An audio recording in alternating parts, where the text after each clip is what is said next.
है। मैं गुरुकुल भट्टा पाठशाला में पढ़ता हूँ। मैं चौथी कक्षा का हूँ। मैं आपको अखबार से रहट के बारे में बता रहा हूँ। सुनकर रहट की आवाज़ें।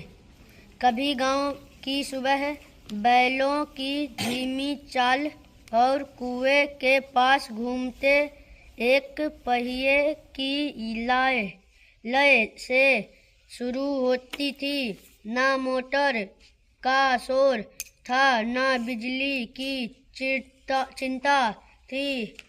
बस एक यंत्र था जो खेतों में सिंचाई करता रहता था।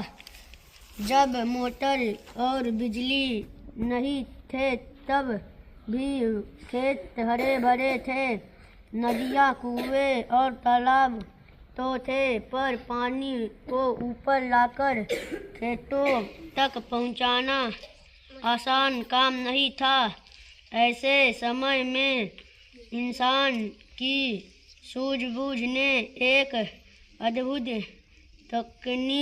तकनीक को जन्म दिया जिसे रहट का नाम जाना जाता है। क्या है रहट? रहट यानी एक ऐसा देसी उपाय जिसमें विज्ञान और धैर्य का मेल छिपा है।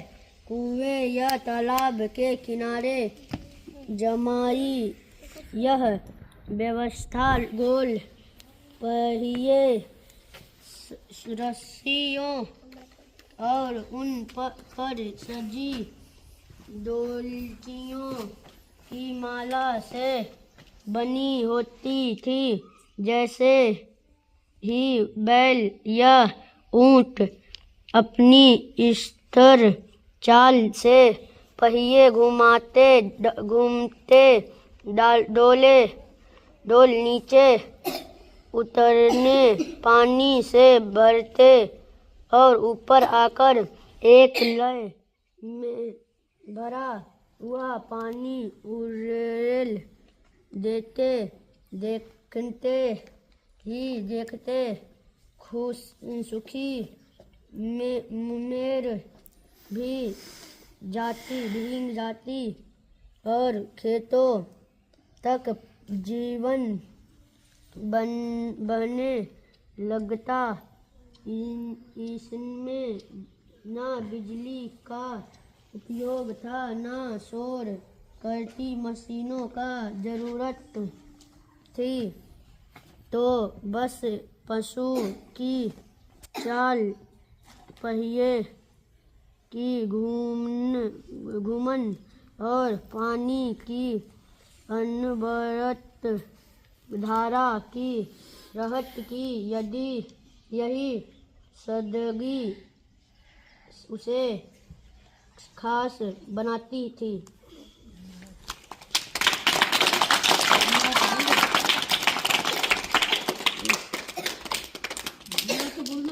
धन्यवाद।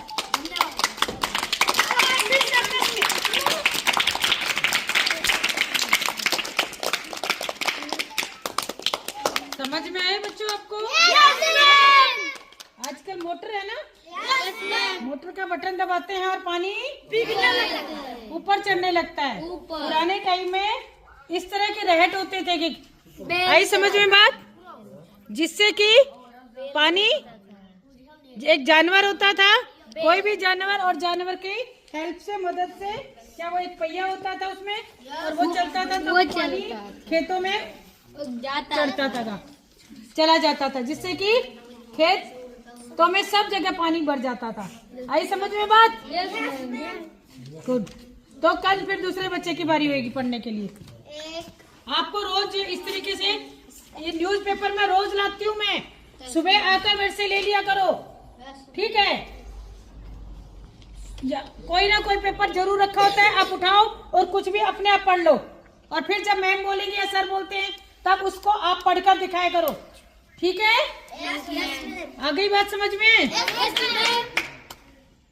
लोगों में सब उससे डरते थे, यहाँ तक कि देवता भी उससे डरते थे। एक दिन हिरण्यकश्यप राजमहल में सभा बुलाकर बैठा था। आज से भगवान की पूजा बंद कर दो और मेरी पूजा करना शुरू कर दो। क्योंकि अब से तुम्हारा भगवान मैं ही हूँ। सारे संसार का भगवान केवल मैं ही हूँ। जो आज्ञा प्रभु, हम आज ही नगर में ढिंढोरा पिटवा देंगे। और साथ में ये भी कहना कि अगर किसी ने भी हमारे आदेश का पालन नहीं किया तो उसे मृत्यु दंड दिया जाएगा। सारे राज्य में ढिंढोरा पिटवा दिया जाता है। भगवान को मानने वाले भी हिरण्यकश्यप के डर से भगवान को मानना बंद कर देते हैं। यूं ही कुछ महीने बीत जाते हैं और एक दिन हिरण्यकश्यप की पत्नी ने एक पुत्र को जन्म दिया। हे भगवान, मेरे पुत्र को शक्ति देना, इसे सच्चा भक्त बनाए रखना। पुत्र के जन्म की खबर सुनकर दानव राज हिरण्यकश्यप खुशी खुशी वहां आते हैं। सावधान, तीनों लोक के स्वामी और हमारे भगवान प्रभु हिरण्यकश्यप पधार रहे हैं। महारानी, आज मैं बहुत खुश हूँ, पर याद रहे हमारा बेटा तुम्हारे जैसा विष्णु भक्त नहीं होना चाहिए। वो मुझे भगवान मानने वाला मेरा भक्त होना चाहिए। कुछ समय बीत जाता है और प्रहलाद बड़ा हो जाता है। एक दिन राजा हिरण्यकश्यप एक अपराधी को सजा दे रहे होते हैं। महाराज, ये पंडित भगवान विष्णु की पूजा करते हुए पकड़ा गया है। ये सुनकर हिरण्यकश्यप आग बबूला हो जाता है। इसे मृत्यु दंड दिया जाता है। मृत्यु दंड की सजा सुनकर अपराधी रो रो कर कहने लगता है, महाराज, मुझे मत मारो, मेरा गुनाह क्या है? मैंने बस भगवान का नाम ही तो लिया है। नादान बालक, तेरा भगवान मैं हूँ, फिर तूने दूसरे भगवान की भक्ति क्यों की? तेरा अपराध यही है और इसीलिए तुझे मृत्यु दंड दिया जाता है। आप मुझे मार तो सकते हैं, पर क्या आप मुझे जिंदा कर सकते हैं? अगर आप मुझे जिंदा नहीं कर सकते तो आप भगवान कैसे हो सकते हैं? बाल प्रहलाद ये सब सुन रहे होते हैं। सभा खत्म होने के बाद जब वो अपनी माता के पास आते हैं तब माँ से पूछते हैं, माता, क्या मेरे पिता भगवान हैं? नहीं बेटे। तो फिर भगवान कौन है और वो क्या कर सकते हैं?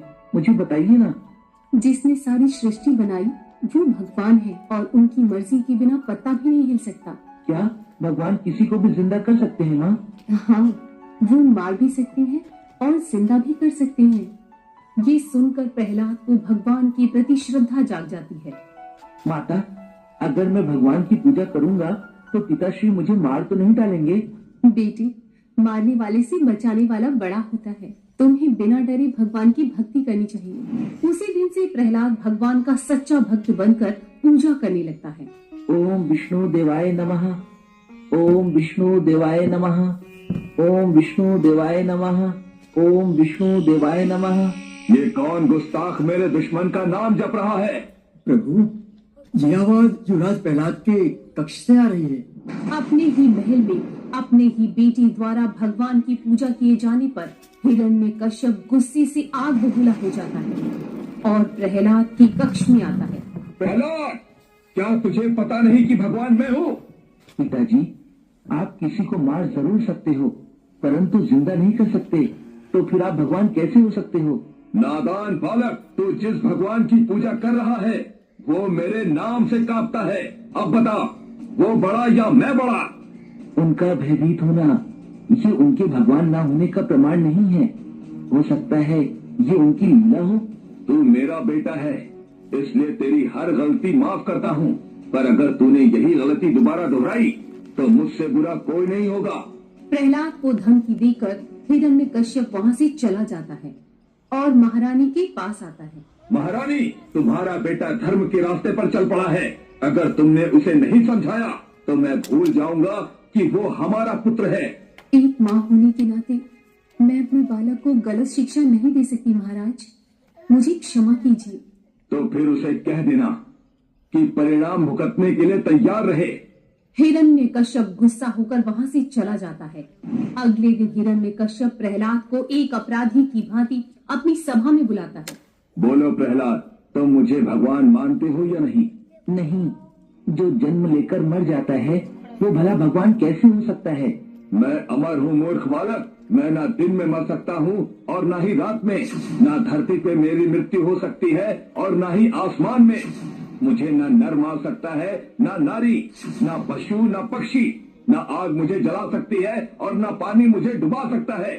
ना घर के अंदर ना घर के बाहर, ना ही अस्त्र और ना ही शस्त्र मुझे कोई नहीं मार सकता। मैं ही सृष्टि का भगवान हूँ। ये उपलब्धियां तो आपको भगवान शिव के वरदान से ही प्राप्त हुई हैं। मैं आपको भगवान नहीं मान सकता। ये सुनकर हिरण्यकश्यप गुस्सा होकर बोला, महामंत्री, इस नास्तिक को जहरीले सांप के बीच में फेंक दिया जाए। राजा का हुक्म मिलते ही प्रहलाद को सांपों से भरी एक कोठरी के पास ले जाया जाता है। प्रहलाद, अभी भी वक्त है। महाराज को भगवान मान लो, वरना ये जहरीले सांप तुम्हें डस डस कर मार डालेंगे। मुझे मेरे भगवान पर भरोसा है, वो मुझे इन जहरीले सांपों से जरूर बचा लेंगे। प्रभु, आपका भक्त संकट में है और आप यहाँ सो रहे हैं। क्या आप उसे उन जहरीले सांपों के बीच मरने देंगे? नहीं देवी, प्रहलाद तो कीचड़ में खिला हुआ कमल है, अधर्म के बीच धर्म को जिंदा रखने वाला महात्मा। भला मैं उसकी मदद नहीं करूंगा तो और कौन करेगा? नादान बालक, अब मौत से तुझे कोई नहीं बचा सकता। सैनिकों, फेंक दो इसे सांपों के बीच में। महामंत्री का हुक्म मिलते ही प्रहलाद को सांपों की कोठरी में फेंक दिया जाता है। ओम विष्णु देवाय नमः, ओम विष्णु देवाय नमः। भगवान को याद करते ही सारे सांप फूल बन जाते हैं। ये चमत्कार देख महामंत्री दंग रह जाता है। देखा, मैंने कहा था ना कि मेरे भगवान मुझे बचाने जरूर आएंगे। ये तो चमत्कार हो गया। महाराज को बताना पड़ेगा। प्रभु, महाराज की जय हो, महाराज की जय हो। प्रहलाद को जहरीले सांपों ने डस कर मार दिया, यही खुशखबरी सुनाने आए हो ना महामंत्री? नहीं प्रभु, जैसे ही हमने प्रहलाद को सांपों के बीच में फेंका, वैसे ही सारे सांप फूल बन गए। प्रभु, ऐसा कैसे हो सकता है? प्रभु, लगता है उसे भगवान ने बचा लिया है। असंभव। विष्णु की इतनी हिम्मत कहाँ कि वो मेरे दुश्मन की मदद करे। परंतु ऐसा हुआ है प्रभु। पर अब नहीं होगा। जाओ, प्रहलाद को लेकर आओ और साथ में जहर से भरा कटोरा भी लेकर आना। कुछ ही देर में प्रहलाद को पेश किया जाता है। तुझे बहुत भरोसा है ना तेरे भगवान पर, तो चल इस जहर से भरे जाम को पीकर बता। प्रभु, एक बार फिर से आपका परम भक्त मुसीबत में है। हाँ देवी, मुझे जाना ही होगा। तुझे तो मेरा पुत्र कहते हुए भी लज्जा आती है। चल जल्दी से ये जहर से भरा कटोरा पी और तेरे भगवान को प्यारा हो जा। मुझे कुछ नहीं होगा पिताजी। ओम विष्णु देवाय नमः, ओम विष्णु देवाय नमः, ओम विष्णु देवाय नमः, ओम विष्णु देवाय नमः। जहर से भरा कटोरा दूध बन जाता है और प्रहलाद बड़े आराम से उसे पी लेता है। ये देख हिरण्यकश्यप गुस्सा हो जाता है।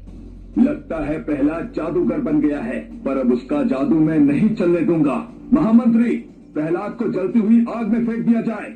हिरण्यकश्यप का आदेश मिलते ही प्रहलाद को जलती हुई आग में फेंक दिया जाता है, पर वहाँ भी भगवान विष्णु अपने भक्त प्रहलाद को बचा लेते हैं। ये देख हिरण्यकश्यप और भी आग बबूला हो जाता है। कौन है वो गुस्ताख जो मेरे दुश्मन की जान बचा रहा है? महामंत्री, मेरे दुश्मन को ऊंची पहाड़ी के ऊपर से नीचे फेंक दिया जाए। पिताजी, मुझे मेरे भगवान बचा रहे हैं। अगर आप भी जिंदा रहना चाहते हो तो भगवान से माफी मांग लीजिए। इसे जल्दी से मेरे सामने से ले जाओ, वरना मैं इसे यहीं जिंदा गाड़ दूंगा। हिरण्यकश्यप का आदेश मिलते ही प्रहलाद को ऊंची पहाड़ी पर ले जाया जाता है।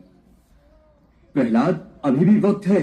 अपने पिताजी से माफी मांग लो, जान बच जाएगी तुम्हारी। भगवान की ताकत तुम क्या जानो महामंत्री, मुझे कुछ नहीं होगा। मेरी जान बचाने के लिए भगवान खुद यहाँ पर आएंगे। फिर प्रहलाद को ऊंची पहाड़ी से धक्का दिया जाता है, परंतु प्रहलाद को बड़ी आसानी से नीचे उतरता देख सभी दंग रह जाते हैं। प्रहलाद को जिंदा देख हिरण्यकश्यप एक बार फिर से गुस्सा हो जाता है। ये फिर से बच गया, आखिर ये मर क्यों नहीं रहा? ठीक उसी वक्त हिरण्यकश्यप की बहन होलिका प्रकट होती है। बहन होलिका, तुम इस वक्त यहाँ? हाँ भैया, मैंने सुना कि आपकी लाख कोशिशों के बाद भी आपका दुश्मन मरता नहीं। तुमने ठीक सुना है। भैया, क्या तुम भूल गए कि भगवान शिव ने मुझे वरदान दिया है कि अग्नि मुझे नहीं जला सकती? हाँ, याद है। तो फिर मैं कब काम आऊंगी? मैं प्रहलाद को अपनी गोद में बिठाकर लकड़ियों पर बैठ जाऊंगी, फिर तुम आग लगा देना। मैं इसे अपनी गिरफ्त से छोड़ूंगी ही नहीं। बस फिर क्या, आग तुझे जला नहीं पाएगी और प्रहलाद बड़ी आसानी से मर जाएगा। ओम विष्णु देवाय नमः। ओम विष्णु देवाय नमः। ये मुझे क्या हो रहा है? मैं जल रही हूँ। नहीं, ऐसा नहीं हो सकता। मैं जल रही हूँ। बचाओ, बचाओ। भगवान विष्णु की कृपा से एक बार और प्रहलाद की जान बच जाती है और होलिका दहन हो जाती है। ओम विष्णु देवाय नमः। ओम विष्णु देवाय नमः।